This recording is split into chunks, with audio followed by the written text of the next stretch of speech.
રસના સીસોડે જાવ ને, એ રસનો સીસોડો જોઈ લો ને તો એ બનાવે. ઘણા કે સાહેબ તો કાલથી ના ગોઠવાઈ જઈએ. એમ નહીં, એની સિસ્ટમને જુઓ. રસના સીસોડા વાળો ભાઈ શું કરે છે? પેલા શેરડી લેશે, એને સાફ કરશે, બરાબર, ઓકે, કમ્પ્લીટ, ચાલો. હવે સીસોડામાં નાખશે, ધ્યાન અહીંયા રાખજો. હવે સીસોડામાં શેરડી નાખી, ડન, ચાલો, હાલો, ગઈ. હવે એ છોતા નાખી દેશે? ના. હવે શું કરશે? શેરડીને બેવડી કરશે અને પછી પાછી નાખશે. ઓકે, હવે નાખી દેશે?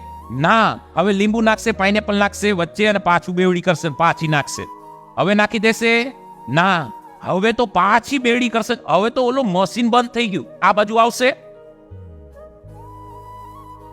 યસ ઓર નો?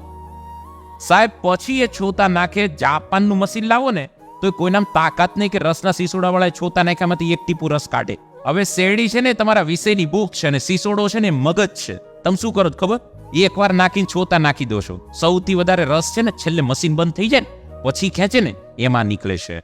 મગજમાં બુકને એટલી વાર નાખો અને પછી એ બુકને મૂકો કે ગુજરાતમાં કોઈ શિક્ષક એમાંથી એક પણ પ્રશ્ન પૂછે ને તને ન આવડે ને એવું ન બને ને ત્યારે આ ગાડીઓની ચાવી મળે છે. એમ નથી મળતું.